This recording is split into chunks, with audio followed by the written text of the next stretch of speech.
Délicatessen, délicatessen. Le Book Club. Épisode 4, Clarisse Gorokoff.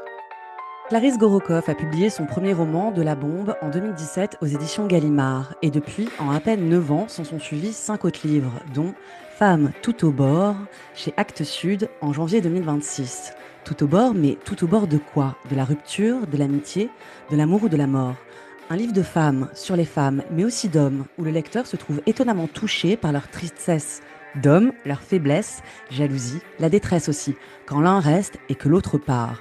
Avec ce sixième roman, Clarisse Gorokoff signe une littérature défendue où elle dévoile des scènes d'une clarté éblouissante, avec beaucoup de lumière, de chaleur et d'une promiscuité renversante avec ses personnages qui, eux, sont toujours à fleur de peau. Une écriture étincelante que nous allons donc décortiquer. Elle est notre invitée de ce book club de juillet. Bienvenue sur Délicatessen, je suis Lolita Sen. Clarisse Gorokoff, bonjour. Bonjour Lolita, merci de m'inviter. Votre patronyme, Gorokoff, attire immédiatement l'attention avec sa résonance slave, son triple O, double F, son H après le K, et où souvent l'erreur doit être faite, d'oublier le H, d'oublier un F. J'ai fait des recherches sur Internet et je pensais que votre nom allait être populaire, en tout cas en Europe de l'Est ou en Russie, et j'ai découvert que c'était l'inverse. Gorokoff est rare, extrêmement rare.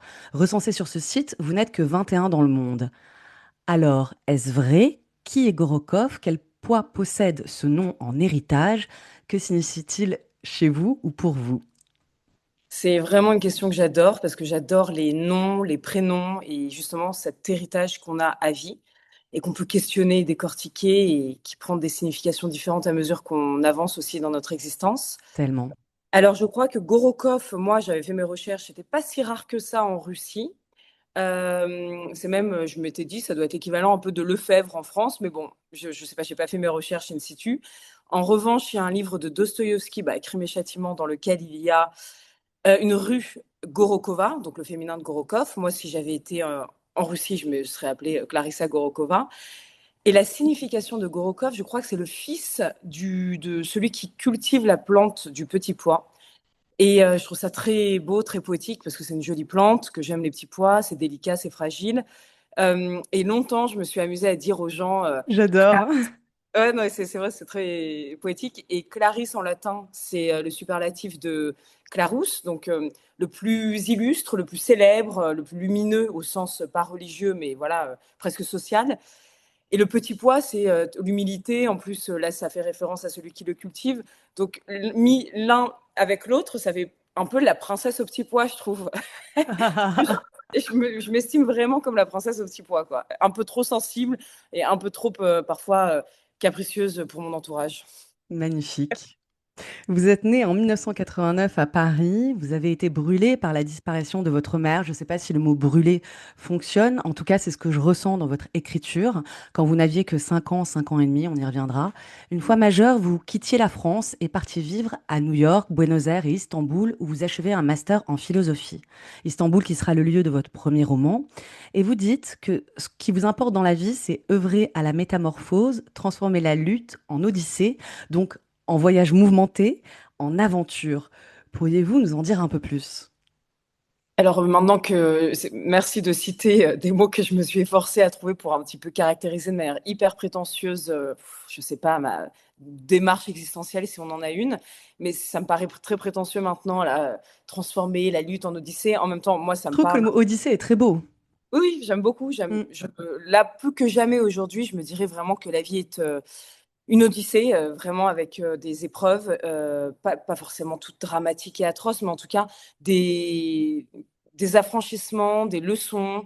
Pour moi, c'est vraiment une grande leçon, mais j'aime pas tellement le côté leçon parce que ça renvoie quand même à l'effort, le travail et l'école que j'ai jamais adoré. Je préfère le côté odyssée avec des rencontres un peu fabuleuses et parfois périlleuses.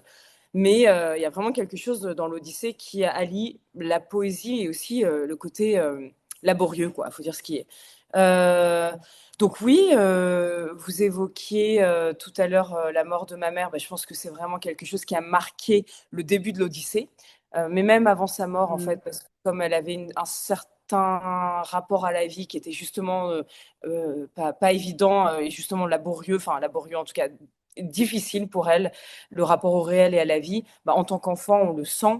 Donc, mes sœurs et moi, on a vécu de notre naissance à sa mort avec cette épée de Damoclès, ce climat de chaos et cette menace de mort permanente. Donc, sa mort a été à la fois une tragédie et en même temps une délivrance. En tout cas, c'est comme ça que pour moi, la considère rétrospectivement, et surtout pour moi, un énorme moteur quoi, d'inspiration, une source d'inspiration qui m'a permis aussi de créer avec elle une relation tout à fait particulière, puisque c'est une relation avec une morte, mais c'est très très fort ce genre de relation, parce qu'on est obligé de beaucoup compenser, et en même temps d'être à l'affût des signes invisibles, de faire des recherches presque archéologiques autour d'une femme qui est à la fois tellement cruciale et qu'on connaît presque pas comme une étrangère, mais qu'en même temps qu'on a l'impression d'être à laquelle on est lié de manière absolument viscérale. Et voilà, donc oui, c'est vrai, la mort de ma mère et ce rapport-là à l'existence telle une odyssée sont très consubstantiels et ouais, je pourrais difficilement revenir là-dessus parce que de toute façon, c'est comme ça que j'ai écrit la narration de ma vie. Et on sait tous que c'est très difficile de défaire une narration qu'on Mhm. a écrite pendant des années. Votre mère, donc, qui fait partie de cette odyssée, mais en revenant sur votre patronyme, est-ce que c'est le nom de votre mère que vous portez ou le nom de votre père? Où se trouve le père alors dans votre littérature? Ouais, c'est une bonne question. Mon père est un peu le grand absent de mes livres, alors qu'il est vivant et qui m'a élevée avec aussi mes grands-parents, ma tante Pauline, la petite sœur de ma mère. Vous le Euh, protégez peut-être. Comment? Vous le protégez peut-être. Je pense que je le protège beaucoup. Je sais pas si on va faire de la psychanalyse là, mais je pense que je l'ai beaucoup protégé. Que, en fait, moi, mes parents m'ont très vite attendri, mais aussi un peu fait de la peine. Ce qui est un sentiment très, très, très douloureux quand on a de la peine pour ses parents. Il y a une phrase de Jung que j'ai découverte assez récemment, j'aime beaucoup Jung, et elle est assez cruelle comme phrase, hein, mais pour moi, elle me parle beaucoup. C'est le plus grand fardeau d'un être humain, c'est la vie non vécue de ses parents.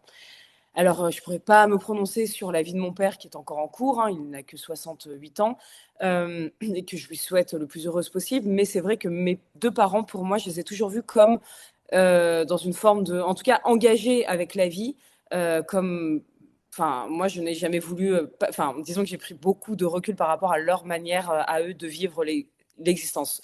J'ai pas tellement eu l'impression que mon père s'engager dans la vie comme dans une odyssée, voilà, pour le Mhm. dire à minima. Mais je respecte tout à fait son rapport à la vie.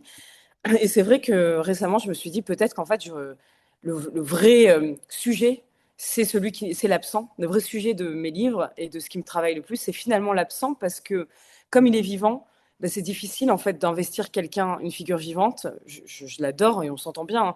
Mais j'ai trouvé ça plus facile d'investir la grande figure absente et presque romantique de ma mère, morte, que de mon père qui est assez énigmatique. Voilà. Il y a une phrase de Sioran aussi qui dit qu'un enfant qui ne rougit pas devant ses parents est une personne médiocre.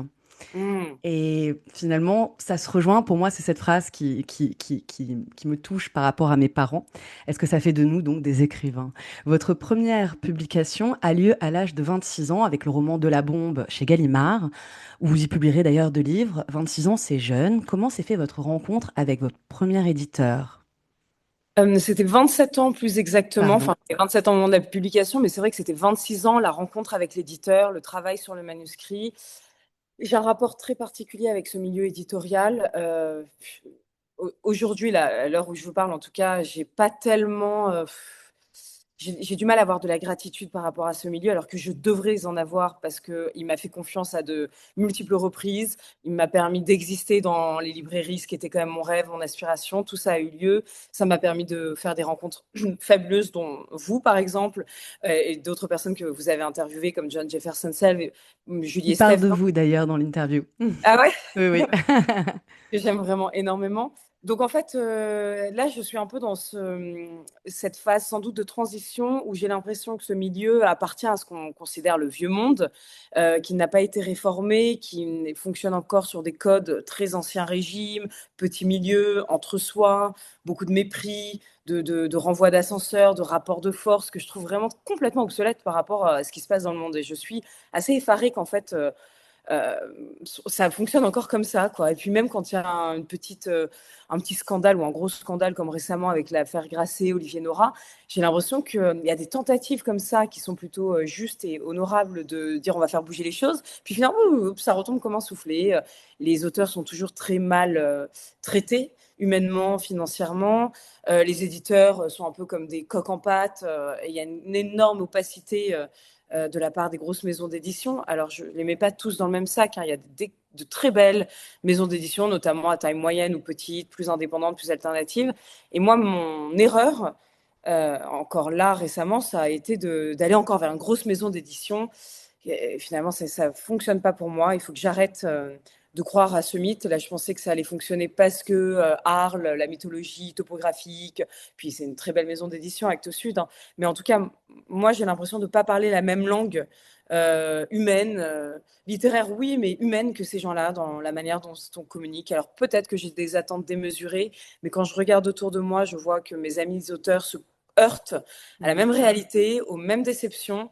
Et donc, est-ce qu'il faut réformer tout ça? Est-ce qu'il faudrait plus de solidarité entre les auteurs, plus de courage à proposer des solutions, je sais pas, être plus dans la collaboration et dans le coopératif?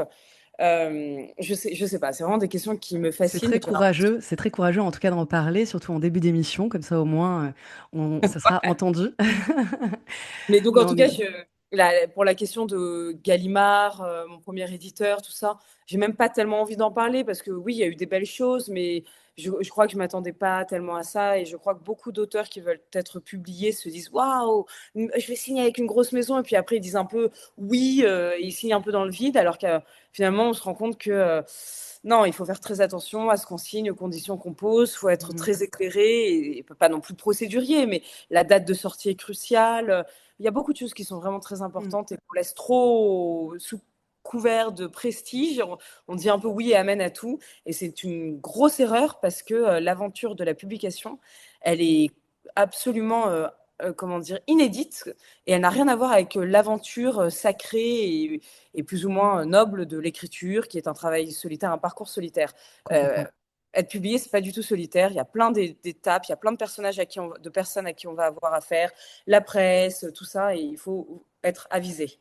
Ouais, je pense que les éditeurs n'ont pas conscience aussi à quel point l'écrivain peut tomber dans une forme de mélancolie ou de dépression postpartum ou post-publication en tout cas, si le livre est moins défendu que ce qu'on aurait pu attendre ou en tout cas, voilà. Ouais, c'est un passage qui peut être assez douloureux, on en a déjà beaucoup parlé.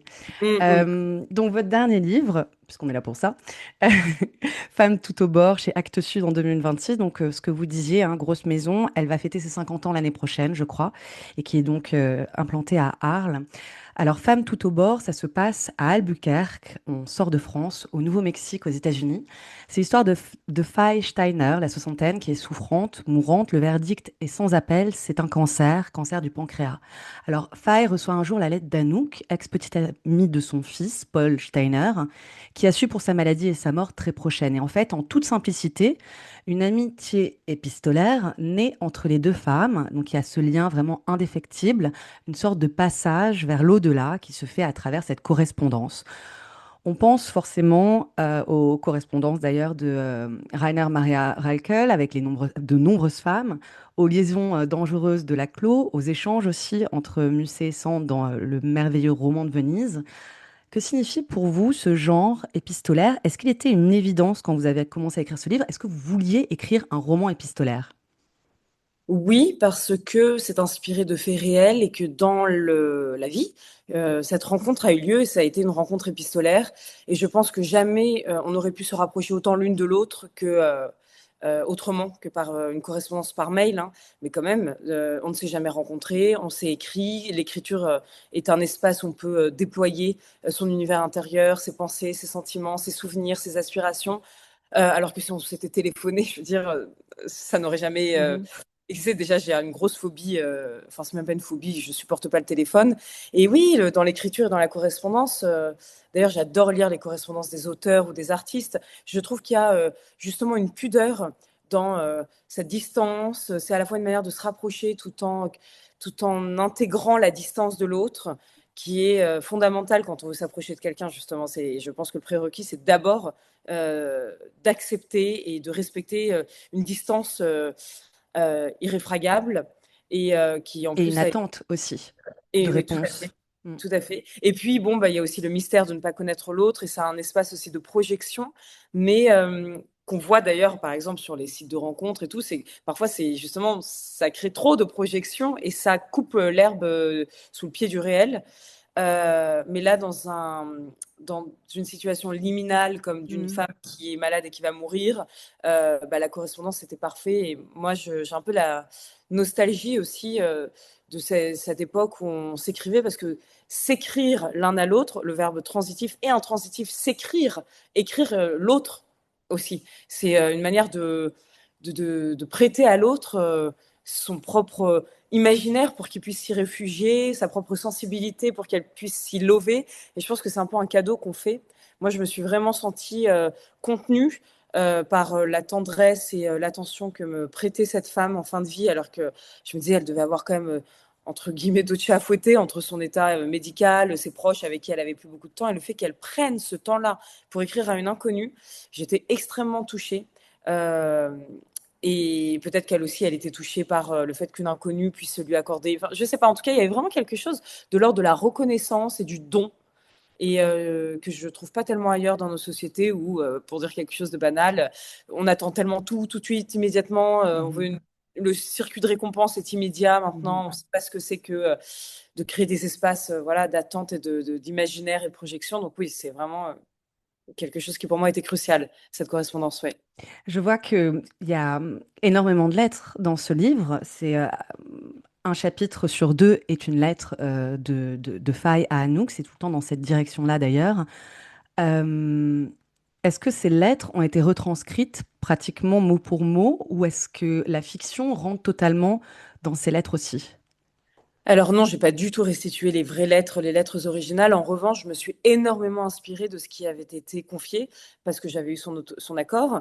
Et je pense même que, bah, elle m'a dit vraiment, par contre, cette phrase qui est dans le roman, ce que je te confie là un jour, mes confessions seront peut-être ta fiction. Et c'est ça, c'est cette phrase qui a été un déclic où je me suis dit, mais bien sûr, alors il faut que j'écrive ce livre. C'est presque comme une phrase performative, hein. C'est une autorisation créative, artistique et même existentielle. Et j'ai trouvé ça très beau, et aussi, encore une fois, un vrai don, un vrai cadeau qu'elle m'a fait. Euh, et puis, bon, je crois aussi que... Enfin, donc non, les lettres, je les ai complètement réinventées, mais en tout cas, tout ce qu'elle m'a livré, cette histoire d'amour avec une femme, leur road trip dans l'Ouest américain complètement intense, volcanique, à la Thelma et Louise a existé. Mhm. Après, j'ai poussé un peu la fiction. Euh, Parce que elle m'avait donné son autorisation, et puis parce que après, c'est vrai que quand la petite machine à fiction s'enclenche, c'est très difficile à arrêter. Bien entendu. Donc Anouk se rend à Albuquerque, chez Faye, donc qui vient de mourir 2 mois plus tôt, 2, 3 mois plus tôt, et son mari, Jacques Steiner, donc, qui lui est toujours là. C'est marrant d'ailleurs ce nom allemand, suisseau-allemand. Et c'est comme si le roman prenait une tournure de thriller, de drame vraiment psychologique, qui serait superbement porté à l'écran d'ailleurs, parce que ce qu'il faut comprendre, c'est que on passe d'un chapitre à l'autre, donc des lettres échangées avant la mort de Faye et du moment présent, l'instant T, quand Anouk est au Nouveau-Mexique. D'ailleurs, c'est une gymnastique d'écriture que je trouve absolument fabuleuse, parce que alors moi, j'aurais jamais réussi à passer d'un chapitre comme ça à l'autre et être dans le passé et en même temps dans le présent, et puis même dans la structure, il y a des italiques qui nous font repasser dans le passé. Enfin, c'est vraiment, voilà, faut être plusieurs dans sa tête. C'est très très bien monté. En tout cas, il y a vraiment un montage, un petit peu comme dans un film. C'est vraiment, il y a un vrai montage. Et donc ces va-et-vient entre les lettres de Faye à Anouk et le présent d'Anouk instaure vraiment cette tension dramatique, très psychodramatique. Donc on en a parlé, vous dites que ce récit, vous l'écrivez au départ, a été vécu, altéré par la mémoire, traversé par la fiction. Est-ce que c'est cette tension-là, chez eux, là-bas, que vous avez ressentie et qui vous a inspiré ce livre? Est-ce que c'est la tension, en fait, dramatique? Et en Non, fait, pas vous aviez un peu vraiment. répondu en parlant des lettres. Ouais. Oui. Non, mais c'est une bonne question. Et non, au contraire, moi, en fait, j'ai trouvé dans cette maison, dans les lettres de cette femme, chez cet homme que j'ai. Donc, je suis allée à 2 reprises à Albuquerque chez cet homme, et au contraire, une immense douceur. vraiment, avec son chien aussi, les proches. J'ai été, déjà, je me suis sentie incroyablement accueillie. Mais par contre, ce qui est vrai, c'est que la vie de cette femme, je pense, qui a été vécue un peu dans les coulisses. Il y a quelque chose qui s'est vécu en fracture et en tension dans les coulisses, c'est-à-dire qu'elle avait ses multiples rôles de mère, d'épouse, de proviseur, mais et c'est ça qui m'a le plus intéressée, c'est que je pense que pendant des siècles, les femmes ont vécu à l'envers de leurs désirs ou en creux d'elles-mêmes. Et peut-être que les hommes aussi, hein, d'ailleurs, je pense que beaucoup d'hommes, parce qu'en fait, c'est pas tellement une question de genre, mais c'est une question de pression sociale, de système qui, quand même, est une grosse machine à broyer les individus, parce que voilà, il y a eu trop de pactes, de contrats sociaux qui ont été signés collectivement en échange de notre âme quand même. Bon, d'abord, on perd un peu notre liberté, après, on renonce un peu à notre sensibilité, à notre petit grain de folie, parce qu'il faut être dans les clous et qu'on a peur. On est tenu par de multiples peurs, la peur de la précarité, la peur de ne Du plus rejet. Mmh. tellement de peurs qui font qu'à la fin, on est là, d'accord, je vais filer droit et je vais faire ce que tout le monde fait. Et donc, ça crée aussi la littérature et le cinéma, c'est que tout ce qui n'est pas vécu, toutes ces vies non vécues, bah, il faut bien qu'elles sortent quelque part. Et tout le monde n'a pas la possibilité, la capacité, peut-être, même si moi je crois que si, en fait, tout le monde est quand même un peu artiste et pourrait l'être, d'exprimer cette vie non vécue. Et je pense qu'en tout cas, le rôle des artistes qui ont accepté d'être artistes ou écrivains, bah, c'est de se charger de raconter, de montrer, de révéler toutes ces vies non vécues. Et c'est peut-être l'inconscient collectif, comme dirait Jung aussi, ou tout simplement, oui, les vies minuscules. Enfin, je sais pas, mais moi j'adore cette idée certains êtres vont se charger pour d'autres de révéler la beauté de ces vies non vécues, non exprimées, mais quand même elles ont quand même été vécues à l'intérieur de l'être, quoi, refoulées peut-être, mais elles ont quand même marqué et sculpté toutes ces âmes. Donc voilà. Là, vous parlez de cette femme, mais est-ce que vous parlez de vous aussi? Moi, j'ai plutôt l'impression que du fait, justement, comme je disais au début de l'émission, Mmh. de ces vies non vécues de mes parents, moi, j'ai l'impression que mon pacte avec la vie, ça a été tout l'inverse. Très tôt, c'est de me dire, moi, je vivrai plus qu'une vie dans ma vie, quoi, ça c'est sûr. Non seulement la mienne, je la vivrai à fond, mais je vais en vivre plein d'autres. Et comme c'est La pas possible, rébellion de la vie, oui. Mmh. voilà, et d'où le fait d'écrire et de la fiction, même si finalement la fiction m'intéresse pas tellement, c'est ça qui est drôle, mais c'est comme si j'en avais besoin pour des raisons psychologiques et existentielles, mais c'est pas ce qui m'intéresse le plus en général, c'est plutôt au contraire.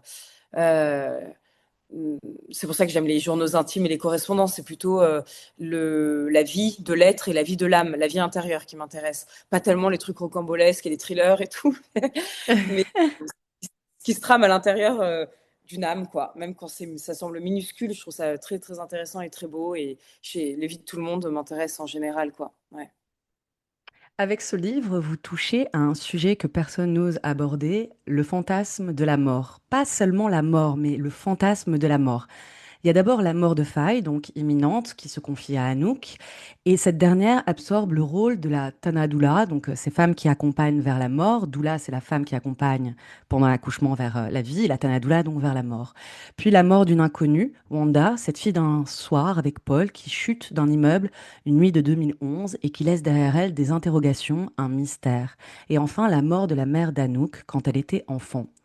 La mort est partout, totale, elle envahit, elle déborde, Clarisse Gorokoff. Oui, tout à fait. La mort, pour moi, c'est avant tout ce qui donne la dimension sacrée de la vie, en fait, hein. Bon, je Mm. fais partie des gens qui pensent que la mort est une transition vers un mystère. Je pense que la vie aussi est un mystère. Peut-être que c'est parce que j'ai été confrontée très tôt à une mort, en plus, quand même colossale, que j'ai développé un rapport à la mort plus particulier, plus intime.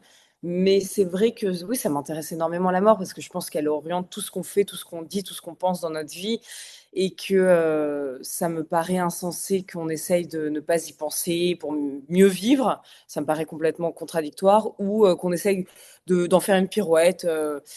Bon, chacun la vit comme il veut, mais en tout cas, pour moi, c'est vraiment quelque chose qui doit accompagner nos journées, nos rapports à nous-mêmes, aux autres, à la nature, au réel, au vivant. Et j'aime bien dire que moi, j'ai un rapport un peu homéopathique à la mort, c'est-à-dire que chaque jour, j'ai besoin de me mettre en contact avec la mort des proches, non seulement pour m'y préparer un petit peu, quoi, c'est une petite dose homéopathique, mais parce que je pense que c'est tellement notre condition, la première condition qui nous définit, que ce serait dangereux de pas de vouloir l'ignorer, quoi. Et en plus, c'est aussi une manière, c'est vrai, ça nous rend humble parce qu'on ne sait pas tellement à quoi s'attendre et qu'on a tendance à prendre pour acquise la vie et la réalité. Or, la mort, elle vient nous dire qu'il n'y a rien d'acquis, ni le réel, ni la vie, ni notre identité, ni nos croyances, ni rien en fait. Et c'est cet état-là d'instabilité, d'incertitude assez insupportable à vivre. Mais si justement on réussit à créer un rapport à ça qui soit dans l'acceptation d'une manière ou d'une autre, bah, je trouve ça vraiment très enrichissant, très intéressant. Et voilà, je garde en tout cas au centre de ma vie et de ce que je fais ce mystère de la vie et de la mort. Et ça m'intéresse plus que tout. Alors, je vais lire un petit passage de votre livre qui parle de cette chute, page 117-119.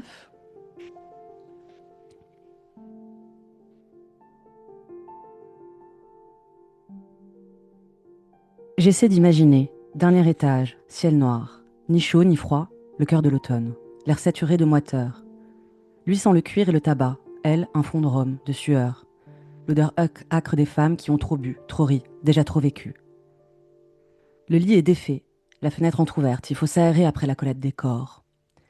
Paul lance un vignet sur son vieux tourne-disque, celui de son grand-père, Roy Orbison, Chadaroba, une chanson qui l'amuse ou qui l'envoûte. Elle file sous la douche effacer le sperme sur son ventre. À travers la buée, il la regarde. Joli corps, frêle et ample. Presque la vie devant elle. Il roule un joint, doigt long, nerveux, comme dans un tableau de Schiele. Egon Schiele. Il se dit qu'elle, il la rappellera. Il aime bien son rire et ses yeux clairs, si clairs, presque translucides. Elle revient, enfile un t-shirt gris, le sien. Il se lève pour la sentir encore. Peut-être la prendre encore. Mais elle veut fumer, elle en a besoin. La tête tourne, il lui tend un verre d'eau, trop froide. Elle ouvre la fenêtre, se glisse sur l'escalier de service. La musique tourne, faible, hypnotique. Les cendres tombent sur le tapis au pied. Il cherche un cendrier, décapsule une bière, puis il s'approche. Elle est là, recroquevillée. Wanda? Elle se tourne. Un drôle de sourire, une buée dans le regard, un visage habité, un visage du présent, un visage repu, encore chaud, un visage pour courir, rire, jouir. Pas pour se briser sur l'asphalte, et pourtant, Paul est là, pétrifié. Wanda, qui était à portée de main, n'est même plus sous ses yeux. Le sexe, la chaleur, la voix, le vinyle, tout continue de tourner, mais le visage n'est plus là, son corps non plus. Eros et Thanatos, dans un studio new-yorkais, avec une inconnue. Merci. Alors, il y a presque une envie de lui rendre hommage. Entre la mort de votre mère, en tout cas la mort d'Anouk, de la mère d'Anouk dans le livre, la mort de cette jeune femme et puis la mort de Faye, est-ce que vous souhaitez donner une idée de mémoire rédemptrice, pardon? Est-ce que l'écriture est là pour donner une forme de réparation? Alors, si c'était le cas, ce serait pas forcément conscient. Mais ce qui est certain, c'est que, un peu ce que je disais, c'est l'envie, oui, euh, comment dire, j'allais dire en anglais, provide, conférer Mhm. à des personnes, des femmes ou des hommes, là en l'occurrence c'est des femmes, peut-être des moments de leur vie, enfin des vies. Oui, c'est vrai que ça fait beaucoup de femmes qui meurent dont quelque chose semble être avorté. Oui, Mais je pense, comme dit Jean Kelevitch, que toute vie a été vécue dans son entièreté, du début à la fin. Je trouve que c'est une manière très stoïcienne, mais très intéressante de se dire, bah, même un bébé qui arrive 3 jours sur Terre et qui meurt, c'est quand même une entièreté. Il n'y a pas de, il n'a pas vécu jusqu'à 95 ans. Pourquoi 95 ans, ce serait plus complet que 3 jours sur Terre? mhm, Ça, c'est vraiment un mystère spirituel, parce que pour moi, une vie accomplie, c'est pas, c'est quoi? C'est avoir eu des enfants, des petits-enfants, deux maisons de vacances. Donc, on ne sait pas. C'est encore, bien sûr. un mystère. Donc l'existence est certes fragile, certes mystérieuse, mais c'est vrai que le fait de pouvoir poser des mots, de pouvoir créer un récit, ça lui confère pas seulement un sens, ça lui confère une dimension en fait. Et je crois que là, c'est la toute-puissance de l'auteur, que vous connaissez aussi, qui se dit, bah tiens, moi je vais, non pas réparer, mais je vais apporter un surcroît de vie, un surcroît de temps, un surcroît d'âme à ce qui me semble avoir été peut-être précipité ou avorté. Il y a toujours quand même un sentiment de gâchis quand une vie s'arrête brutalement et a fortiori jeune. Il y a toujours ça. Et c'est vrai que peut-être que moi, j'ai toujours eu l'impression que j'avais pas eu assez de ma mère, mais surtout qu'elle-même n'avait pas eu assez d'elle-même et de sa vie. Ça, c'est sûr. Quand on meurt à 35 ans, quand même, malgré tout, on se dit, ah, il y a un truc à... Mais non, oui, et c'est vrai que écrire, la littérature, l'art et tout permettent une forme de continuité, mais une continuité aussi au-delà du réel et au-delà du visible et au-delà de la vie, une continuité qui va presque toucher un peu justement les racines de ce mystère et de l'invisible. Et c'est ça qui m'intéresse, c'est que tout d'un coup, on quitte la sphère complètement réelle et pragmatique et on accorde. Donc c'est un peu démiurgique, hein, mais on peut faire quelque chose de démiurgique avec l'humilité des êtres humains qui reconnaissent la fugacité, la fragilité de tout ça, je pense. Est-ce que vous délivrez aussi peut-être ce message ou cette histoire à toutes les petites filles ou toutes les adolescentes que vous avez été et qui sont aujourd'hui potentiellement lectrices? Oui, peut-être. En tout cas, moi, j'ai pas de message conscient ou lucide, mais ce qui m'intéresse quand après un livre sort, c'est les témoignages, les retours, la manière dont les gens peuvent s'en emparer et les échos que ça fait. J'aime bien l'idée de caisse de résonance. C'est pas très joli dit comme ça, mais je pense quand même que la vie, c'est énormément ça, quoi. Ou les cercles circonfériques, là, je sais plus, bref, quand on lance des galets, qu'on voit que ça résonne comme ça sur la surface de l'eau, d'un Mhm. lac. On ne sait jamais tellement ce qui nous va nous marquer à vie. Ça peut être une parole d'une personne qu'on a vue 30 secondes, un livre qu'on a lu, une histoire qu'on nous a racontée, mais on ne sait même plus le titre. On ne sait jamais vraiment ce qui va laisser une empreinte chez nous. Donc on ne sait pas tellement le voyage que font euh, les œuvres, tout comme un peu le voyage d'une prière. La dernière fois, je regardais le tableau d'une amie, une artiste russe, musulmane, et elle écrit sur des grandes toiles des espèces de prières, enfin pas de prières d'ailleurs, de messages qui ont l'air de crier ou de murmurer, mais en tout cas de s'évaporer un peu de la toile. Et ça m'a fait vraiment penser à, mais qu'est-ce que c'est? Comment voyage une prière, en fait, entre le moment où on la formule et puis là où on aimerait qu'elle aille, qu'on croit ou Mhm. pas, hein. Et je pense que l'écriture, c'est un peu pareil. Où est-ce que ça va voyager? Où est-ce que ça va circuler, naviguer? Dans quel cœur, dans quelle âme, dans quel cerveau ça va tomber? Et comment ça va se révéler? Et ça, je trouve que c'est assez fascinant et complètement mystérieux. Donc moi, je ne sais pas si j'ai un message à transmettre, je pense pas. Par contre, j'aime bien permettre à quelque chose comme ça de, de s'évaporer de moi et de mon imaginaire et puis de voyager de manière complètement euh, aléatoire, mystérieuse. Oui, j'aime bien ça.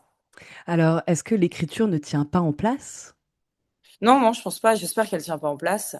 Et c'est pour ça que parfois, pour revenir à ce qu'on disait tout à l'heure, c'est que la rigidité du milieu éditorial et du milieu, de milieu en général, de tous les milieux quoi, de production des œuvres me dérange en fait, parce que j'ai l'impression que même dans les autres milieux, il y a quelque chose de rigide pour transmettre quelque chose qui ne devrait absolument pas l'être. Alors certes, là, il y a des contingences, il est question d'argent, il est question de distribution, il est question de promotion, de diffusion, mais c'est dommage quand même que ces moyens de faire naviguer ça soient si rigides et si étroits. Alors qu'on parle d'idées, de vision, en fait, de vision, pour reprendre le terme baudelairien.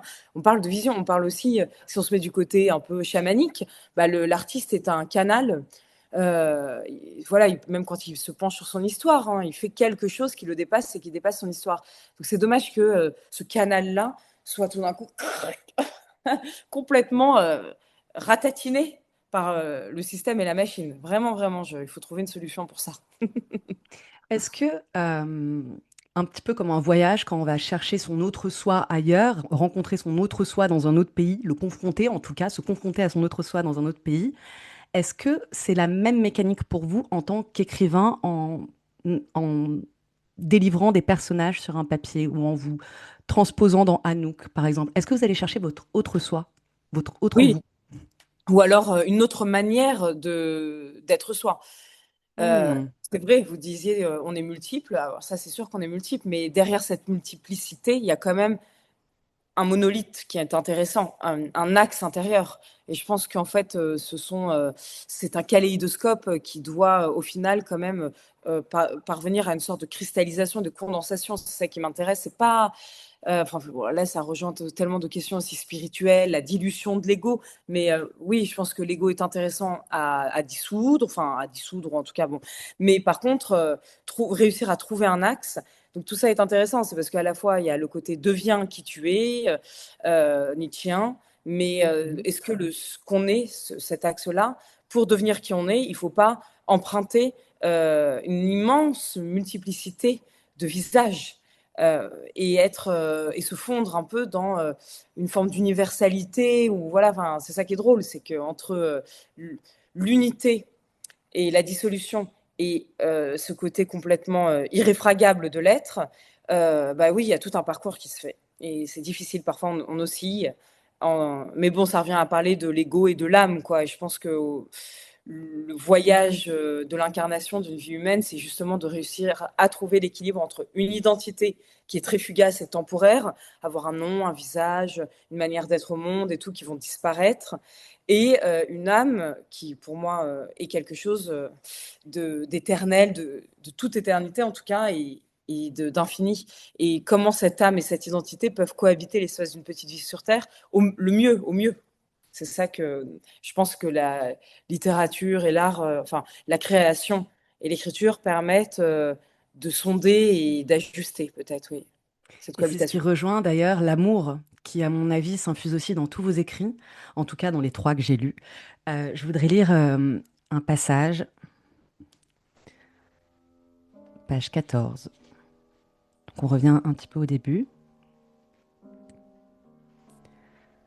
Paul est sorti de ma vie d'un coup sec, sans prévenir, sans amortir. Mais dans tout le reste, il est encore là, encastré, dans mon crâne, dans mon corps. Pendant 5 mois et 2 semaines, on s'est collés nus, l'un contre l'autre, chaque nuit, et les journées étaient les répétitions générales de ces nuits, avec plus de lumière, de musique et d'omelettes. Le cœur qui pulse sous le plexus solaire, les doigts et les langues qui s'enlacent. Je me souviens plus très bien, l'enchaînement de tout ça. Un jour c'est là, sous vos yeux, ça existe, et l'instant d'après, à peine un peu de fumée. Paul est musicien, guitare, piano et clarinette. Et il compose tous ses morceaux. Il sait faire plein de choses. Il casse des œufs, les brouille, les saupoudres de poivre et d'herbe, enfourne une cuillerée dans votre bouche, vous riez lui aussi, vous manquez de vous étouffer. Paul est magicien. Il prend votre cœur, lourd comme du plomb, le transforme en plume, avant de souffler dessus. Mais c'est lui qui disparaît. La plume redevient plomb. Magic. Paul s'est interposé entre New York et moi. Pas avec ses petits abdos de musicien, non. Avec son flair, cette façon qu'il a de vous humer, comme si vous étiez une étoile tombée dans sa vie. Paul aime les choses mortes, les astres, qui brillent de très loin, mais qui, quand on s'approche, sentent le soufre, comme moi. Paul m'a fait vibrer à une fréquence dont j'ignorais l'existence. Je n'appellerais pas ça le bonheur, plutôt l'envers radical du vide et de l'ennui. La joie? Peut-être, ou simplement la vie. Je savais que ça ne durerait pas entre Paul et moi, parce que, entre nous, précisément, il y avait ce truc bizarre. Pas des œufs brouillés ou un solo de guitare, non. De la poussière. Un tas de résidus de choses mortes qui brillent encore. Dès le début, je pressentais la fin. Alors j'ai fermé les yeux et j'ai ouvert mon corps. Je me suis laissé porter. Je n'aurais pas dû, mais j'ai bien fait.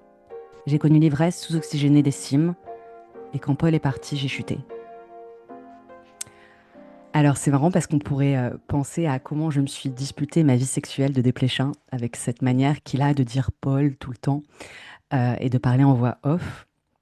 L'amour intense, sans détour, l'amour qui soit tragique ou doux, l'amour qui commence et se finit. Ça signifie quoi l'amour pour vous? Ça signifie sans doute la plus grande énigme qu'on ait à traverser et à, comment dire, à accueillir, parce que c'est le rapport à l'autre, mais c'est le rapport à soi, et c'est le rapport à soi avec toutes nos blessures, puisqu'on commence à aimer d'autres que soi sentimentalement, généralement quand on a vécu des petites choses, enfin quand l'enfance est passée, et l'enfance souvent est quand même turbulente, peut-être plus ou moins selon les personnes, mais c'est pour moi par définition une période tellement initiatique, une succession de premières fois que même quand on a été aimé, c'est quand même un arrachement de naître, on va dire, hein. Mhm. Donc, si on croit au divin, par exemple, on pourrait penser que naître, c'est s'arracher de l'amour divin pour rentrer dans la contingence de l'amour humain. Et c'est ce qu'un philosophe, Denis Marquet, en tout cas, revendique, enfin je sais pas si c'est le bon mot, mais voilà, c'est sa thèse et je la trouve très juste. Donc en fait, on est forcément dans un manque d'amour dès notre naissance, une grande carence, une grande souffrance, même quand il y a des êtres humains pour nous aimer. Hein, d'où cette soif d'absolu, parce qu'on aurait cette espèce de nostalgie d'un lien, vraiment d'un amour très fort, total et inconditionnel, qui est l'amour divin. Moi, je souscris à cette thèse. Je l'ai ressenti comme ça très fort quand j'étais enfant. Et donc, forcément, l'amour avec les êtres humains ne peut être que lacunaire. Il peut être merveilleux, mais il ne peut être que lacunaire. Et d'ailleurs, je pense que c'est vrai, parce que sinon, il n'y aurait pas autant Mm. de désastres amoureux, de ruptures, parce que ça se passerait de manière plus fluide si vraiment une histoire amoureuse entre deux humains pouvait combler. Pourquoi ça n'arriverait pas plus souvent? Peut-être que ça arrive Mhm. très souvent, mais autour de moi, c'est pas vraiment ce que je vois. Donc, pour moi, l'amour, c'est avant tout une histoire d'amour divin, avec une essence euh, plus élevée, quoi, avec quelque chose de plus fort et de plus grand que juste une histoire avec un individu, aussi merveilleuse puisse-t-elle être. Mais je pense qu'elle est plutôt de l'ordre psychologique, social. Voilà, je ne sais pas si j'ai répondu, mais c'est vrai que c'est là, dans ce que vous avez lu, c'est plutôt la dimension psychologique et sociale de l'amour, où on demande à quelqu'un de venir quand même un peu prendre soin de soi et de réparer ce que nos parents ont euh, galéré à nous donner, ou nous ont peut-être pas du tout donné, ou même des sévices qu'on a pu recevoir, quoi. Il y a quand même quelque chose de l'ordre de la réparation qu'on demande souvent à nos partenaires amoureux, alors qu'à nos amis, on leur demande pas du tout ça. C'est Mhm. assez fascinant d'ailleurs. Euh, voilà, donc de manière, plus j'avance en âge et plus je me rends compte qu'en fait l'amour, si on peut pas le trouver, le donner, le recevoir partout et à commencer par ailleurs que dans une relation amoureuse, c'est on s'égare complètement, quoi. Si on peut pas le voir vraiment partout tout le temps, dans la beauté du monde, un rapport avec une plante et un animal, et qu'on le cristallise complètement sur un individu parce qu'on pense que c'est l'homme ou la femme de notre vie, on risque en effet de se heurter à beaucoup de souffrances, quoi. Dans ce livre, donc Empreint d'amour, il y a aussi l'amitié. Et il y a plein de personnages énigmatiques qui surgissent et qui prennent vraiment des places folles d'un coup.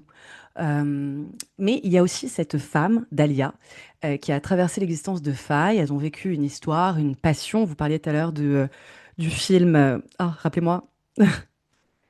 Le film Ah, mince. Thelma et Louise, Thelma et Voilà, Louise. Thelma et Louise. Euh, Comment est venu ce personnage? Donc il a vraiment existé, elle me l'a confié. Et ça, j'ai trouvé que elle me l'a confié assez rapidement dans notre échange. Donc j'ai tout de suite saisi l'importance de cette personne dans sa vie. Une force destructrice et en même temps qui génère des grandes et belles choses. En fait, un catalyseur, tout simplement, quoi. Un catalyseur, il, il génère du mouvement, voilà. Mais il peut aussi générer du chaos. Et c'est ça que j'ai adoré. Moi, je pense que je suis quelqu'un de très plutonien dans mes thèmes astro, ça c'est partout, mais aussi voilà, toutes ces pulsions de vie et de mort, ça me parle énormément. Donc je pense que c'est dans mon ADN, dans mon histoire, enfin confirmé par mon histoire, mais c'est ce qui me plaît le plus dans les existences des gens, dans ce que j'entends, dans ce que je vois. Donc quand je rencontre quelqu'un, je flaire ces forces de vie et de mort et je m'intéresse, j'observe ce qu'elles provoquent chez les gens, ce qu'elles génèrent et artistiquement ou même dans la vie tout simplement. Donc dès qu'elle m'a parlé de cette femme, j'ai senti ça quoi et je me suis dit mais ça c'est exactement ce dont j'ai envie, ce que j'ai envie d'explorer dans à travers l'écriture en tout cas. C'est un peu comme les volcans, c'est ce qui m'intéresse le plus dans les volcans. J'en parle beaucoup dans mon deuxième roman, des volcans, dans Casse-Gueule. C'est cette espèce de puissance comme ça qui peut dormir, mais en même temps qui est toujours là, qui gronde, et quand elle explose, à la fois, on peut la capter comme une force, c'est le sublime. Elle nous épate, elle nous écrase, mais elle nous procure aussi quelque chose de presque une force, une sensation d'être en vie qu'on peut pas expliquer, quoi. Vraiment une intensité, comme si, c'est pas simplement qu'on était des observateurs, mais comme si on reconnaissait cette force en nous. Et je trouve que je trouve qu'aujourd'hui, on n'a pas tellement envie d'aller explorer ça. C'est dommage, quoi, parce qu'en fait, si on acceptait qu'en nous, il y avait cette force destructrice, mais je pense qu'on pourrait être en contact avec notre force créative de manière beaucoup plus forte, plus belle et plus productive, quoi. Voilà. Ouais, mais ce livre montre aussi que juste avant de mourir, la plupart des gens ont des secrets à délivrer, qu'ils n'ont pas envie de partir en fait avec tous ces poids-là, ou alors Ouais. qu'ils ont besoin de les donner aux personnes qui restent. Oui, alors pas forcément des gros secrets, mais quand Mhm. même, quand on regarde les lettres et les histoires de famille, bah, c'est pas pour rien que l'expression secret de famille est si courante, les non-dits, et souvent c'est toujours un peu la même chose, c'est des enfants illégitimes, des histoires enfin voilà, c'est des histoires en fait de mœurs, mais qui créent des lignes de vie très forte et voilà, enfin, c'est des histoires d'origine en fait. C'est nos Mhm. origines, des Mhm. histoires d'amour et des histoires d'origine, donc d'identité. Donc en fait, tout se joue dans ces secrets de famille. Et souvent, c'est vrai que ils révèlent, enfin, ils peuvent être ces secrets de famille, les auteurs involontaires d'histoires générationnelles, parfois des vrais, comment dire, là pour le coup, pas des Odyssées, mais dignes de la mythologie, quoi. Donc c'est très intéressant et d'ailleurs on voit bien que ça fait couler beaucoup d'encre, toutes ces histoires de famille. Mais moi je trouve ça très intéressant parce que c'est toute l'humanité qui est résumée dans ces qu'est-ce qu'on a dit, mais qu'est-ce qu'on n'a pas dit, qu'est-ce qu'on a travesti, avec quoi on a arrangé le réel, entre mémoire, ces petits arrangements, quoi. Mhm. Autour de choses aussi fondamentales que l'amour, la mort, l'appartenance, l'origine. Donc c'est vraiment fascinant. Ouais. Ça aurait bien fonctionné comme titre aussi, les petits arrangements. Ouais. Il y a un côté vraiment comme ça dans le livre. Alors, entre écriture lyrique, au style parfois saccadé, très rythmé, courtes phrases, toujours punchy, envoyées comme ça au visage, vous possédez aussi un don pour l'Incipit. Ici, le livre s'ouvre sur cette phrase: Je vais chez une morte. Magnifique. On retrouve des passages écrits en vers aussi, ou qui ont des sonorités un petit peu comme du rap. Je vais lire page 224, presque à la fin du livre donc. Un de mes passages préférés.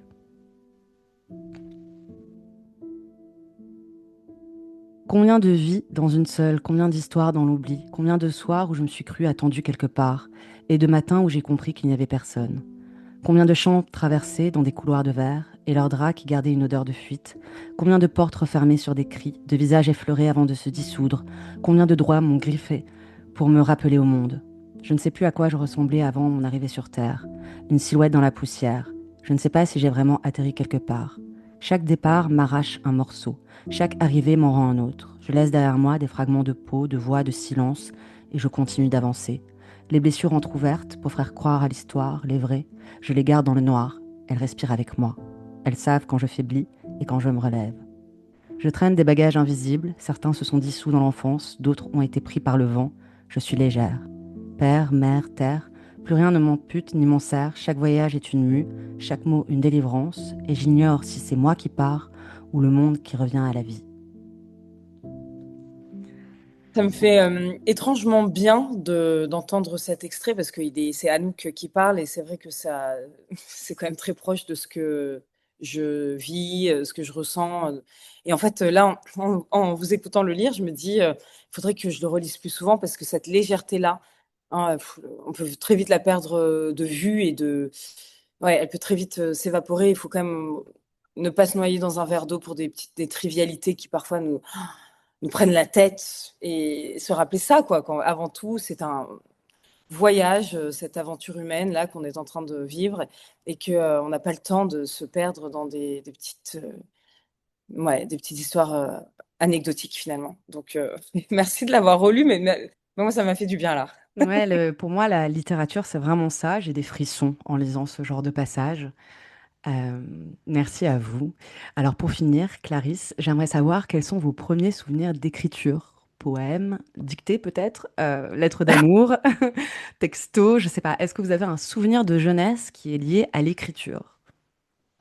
Alors, j'ai commencé en écrivant des choses qui ne voulaient rien dire, puisque je voulais à tout prix écrire avant même de savoir écrire. Donc, ça se trouve, mon premier souvenir d'écriture, c'est de l'écriture, on pourrait dire du charabia, ou une écriture sacrée que personne n'a encore déchiffrée. Et Ouais. j'aime cette forme d'écriture, parce que ça veut dire que l'intention et le geste précédaient le contenu. Voilà, et je trouve ça très beau, parce que c'est ça, avant tout, écrire, c'est un geste, c'est un engagement physique, c'est un engagement de tout son être. Donc, quand on voit les enfants comme ça qui écrivent, bah, ils écrivent. Hein. Ils écrivent. Il y a quelque chose qui veut être exprimé. C'est pas grave si les mots ne sont pas encore là pour l'exprimer. Il y a quelque chose de leur être, en tout cas, qui l'exprime déjà. Donc voilà. Merci Clarisse Gorokov d'avoir été notre invitée pour ce 4e épisode de Délicatessen, podcast littéraire, donc diffusé une fois par mois. Nous avons parlé de lieux d'évasion, de mort, d'amour. Nous n'avons pas trop dévoilé le livre. J'ai lu 3 extraits donc de ce roman Femmes tout au bord. Et on se retrouve le mois prochain avec un nouvel auteur que vous aurez la chance de découvrir bientôt. Au revoir Clarisse. Merci Lolita, au revoir.